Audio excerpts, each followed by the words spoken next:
Hello comparison test viewers, and welcome back to another All Cars Everyday video.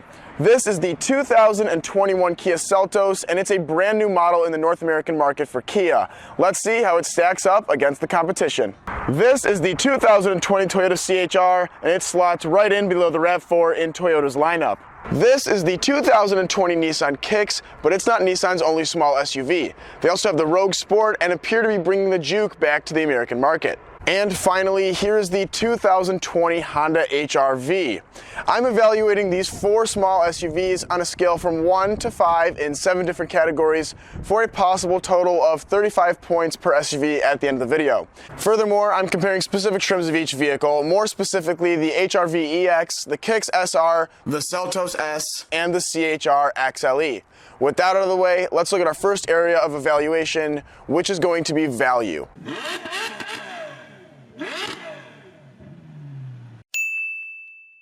The 2021 Kia Seltos really only comes in one guise to get it at its $23,000 price point. The base LX model Seltos has all-wheel drive standard, which no other competitor has. The Honda HR-V has optional all-wheel drive and standard all-wheel drive in the top-level touring trim, but not the base LX. For those of you who don't want all-wheel drive standard, there is only the S model for the exact same starting price without all-wheel drive, but offering more features. Unfortunately, that starting price is $20,990. To make this comparison fair, I added the all-wheel drive option to the Celtos S because it came bundled with heated front seats. This brings the Celtos S all-wheel drive to $23,490 after that $1,500 package. Starting with the outside of the car, there are heated power mirrors and 17-inch alloy wheels. The headlights and fog lights are projector beam units, but there are daytime LED running lights and taillights. There are roof rails, and opting for the two-tone roof is a no-cost option if that's up your alley. On the inside, the seats are cloth and Sofino trimmed with blue stitching, though the gear selector and steering wheel are leather wrapped. The driver's seat is manually adjustable 6 ways, and the passenger seat is adjustable 4 ways. Both front seats are heated as part of the all-wheel drive option as mentioned, and the rear seat has 2-step recline. Speaking of the rear seat, it also has an armrest with cup holders. The infotainment system in the Celtos lives in an 8-inch unit in the center console, and it contains voice recognition through Apple CarPlay, Android Auto, and Siri Eyes Free. Like the other vehicles in this test, the Celtos has steering wheel mounted controls that can control some of these audio and infotainment system functions. Behind the steering wheel is the gauge cluster, which has 2 analog gauges for the speedometer and tachometer, and a small LCD screen for the driver information center. Upgrade to the SX Turbo model and you get a 7-inch screen here standard. Like the other in-gauge screens in this test, it tells the driver key information about the car, including MPG, mileage, tire pressures, and more. Convenience features in the Celtos S include 2 12-volt outlets and an express up and down window for the driver. The Celtos was the only in the test to stick with a manual climate control system as opposed to an automatic unit, which I thought was odd for Kia as a brand. There are lots of ways to play music off your phone, including Bluetooth, an aux port, and a USB port. Regardless of which method you use, sounds are played through the Celtos S's 6-speaker sound system. A premium Bose audio system is standard on the SX Turbo if there are any audio files in the audience. For new viewers, which most of you are, I must say that Kia and Hyundai cars tend to offer a phenomenal value proposition, nearly to the point of a fault. However, as you're about to see, this Kia doesn't match that trend. Instead, it just seems to be aligned with most of the segment. That said, a huge portion of its MSRP is dedicated to getting that all-wheel drive system, but that's going to give it an advantage in the powertrain category, not value. The other SUVs are a better value than this Celtos configuration,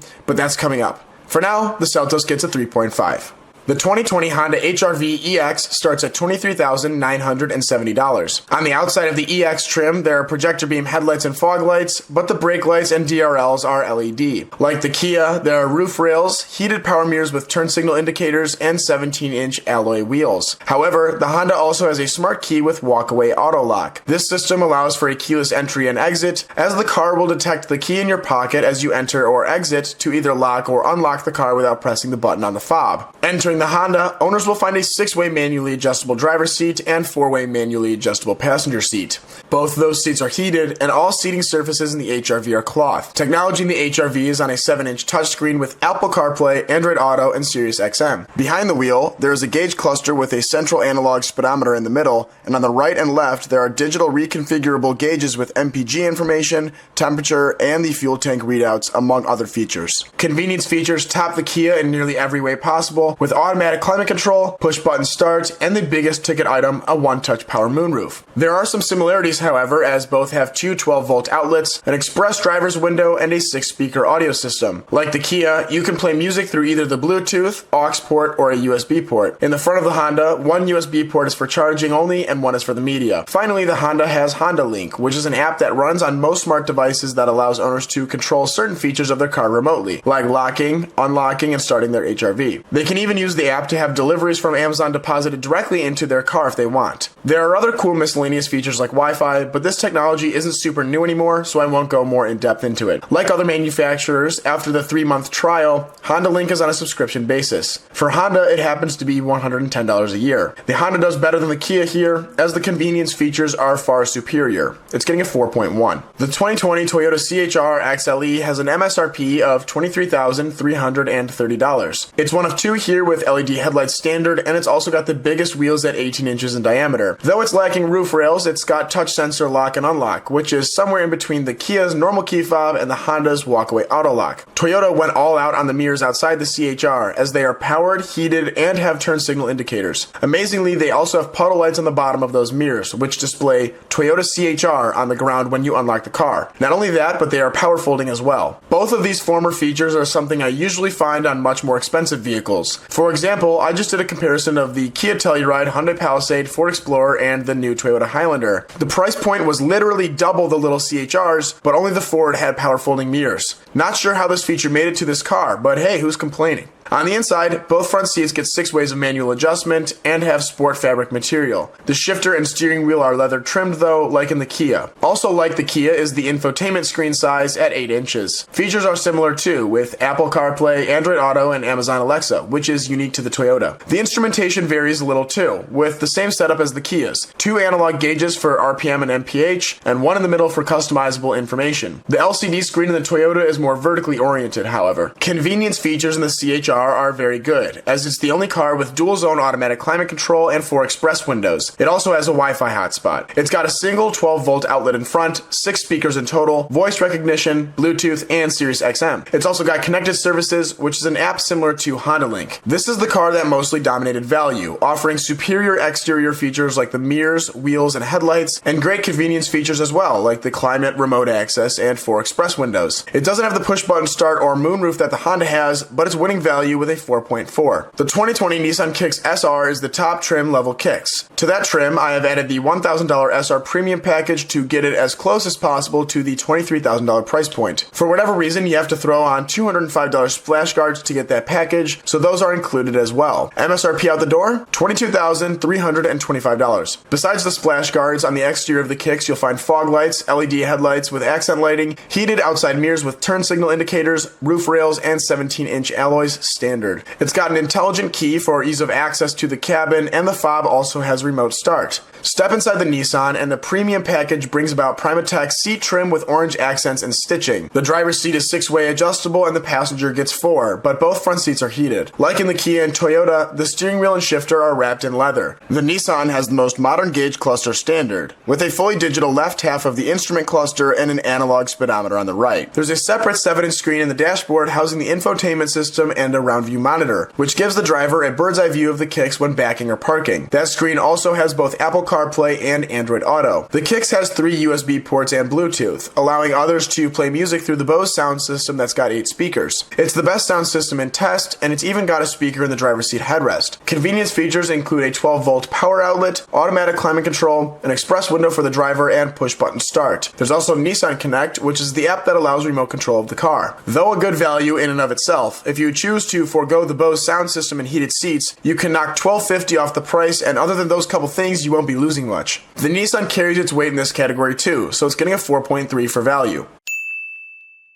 In this category, I take a look at the active safety features of each vehicle, as well as the passive safety ratings from the IIHS. The new Celtos comes standard with a lot of active safety technology. Included are forward collision avoidance assist, a driver attention warning, high beam assist, lane departure warning, lane keep assist, and lane following assist. Unfortunately, the Celtos isn't yet rated by the IIHS because it's such a new vehicle, but every single Kia SUV, save the Sportage, is rated at least a top safety pick. I'm not going to give it the benefit of the doubt at the risk of being called somewhat biased, so let's assume that it gets a rating of good in every category they test, except for the headlights and potentially the ease of use for the child seat anchors, which is the most likely outcome for when it's evaluated. That said, I think it's probably going to get the top safety pick designation, as the Soul is similar in size and age, whereas the Sportage is an older model. It's going to get a 3.8 in this category. The Honda comes standard with collision mitigation braking, a road departure mitigation system, adaptive cruise control, lane keeping assist, forward collision warning, lane departure warning, automatic high beams, and Honda Lane Watch. That last feature is a side view mirror mounted camera that tries to eliminate the blind spot when it's activated with a turn signal. It's supposed to make lane changes easier, but it just seems like a feature that takes more energy to use than it creates value for the driving experience. Either way, it's not really a hassle, but even Honda has recognized its uselessness as they start to phase it out in favor of blind spot warning. The HR-V was one of the first models to get Lane Watch and hasn't had a major update since its inception in 2016. However, it was rated a top safety pick in 2019 by the IIHS, scoring the highest rating of good in every category except headlights and the child seat anchor ease of use, where it got a range from poor to acceptable for the former and acceptable for the latter. It's got the self-driving feature the Kia doesn't have and was tested as a top safety pick, so it's getting a 4.3. The CH-R comes with Toyota's lengthy list of features that it made standard on every new car they sell, which nets buyers a pre-collision system with pedestrian detection, lane departure alert with steering assist, automatic high beams, brake hold, a blind spot monitor with rear cross traffic alert, and full speed dynamic radar cruise control. It was rated good in traditional IIHS tests, but I think more detailed dummy kinematics for the driver and passenger overlap tests prevented it from top safety pick. That said, I also can't seem to find the headlight rating for this vehicle, which could be another reason. It's getting a 4 flat for safety.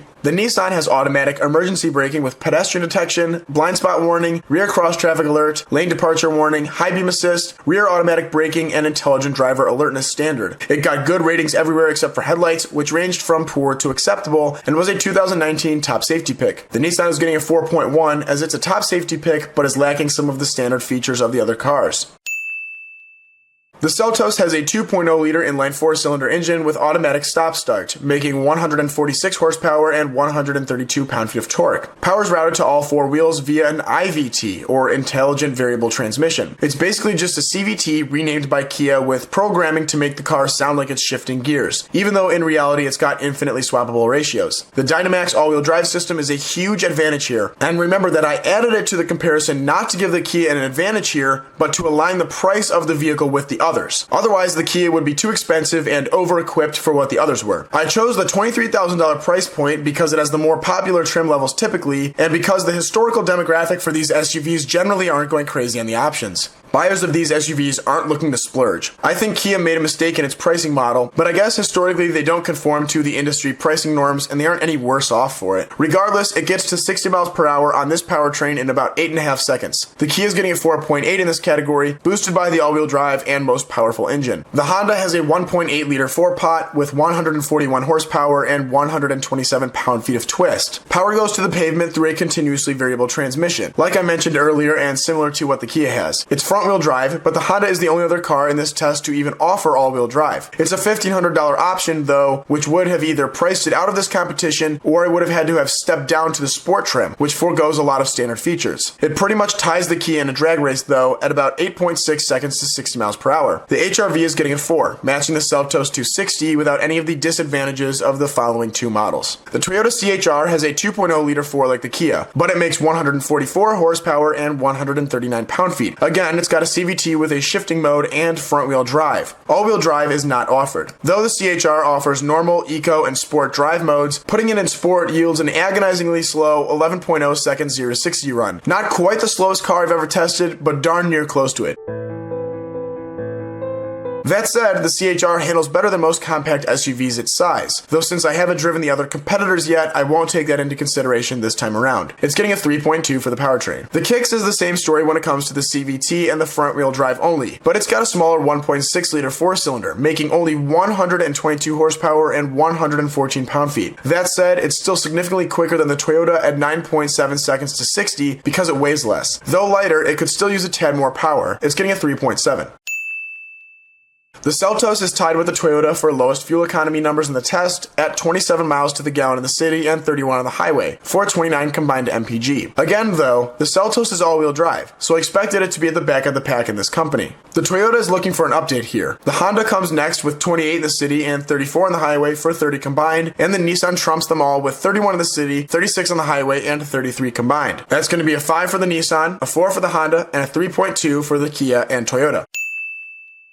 I get this statistic from Consumer Reports, which aims to rate new car reliability based on historical trends. They give each car a score on a scale from much worse than average to much better than average. The Celtos is too new to evaluate from the organization, but based on the internals of the SUV, it should receive the same rating of better than average that the Soul did. The Honda and Toyota also received that rating, but the Nissan got rated average. I assign a half point for each step up in this category, which means that the Nissan gets a 4 and the others get a 4.5.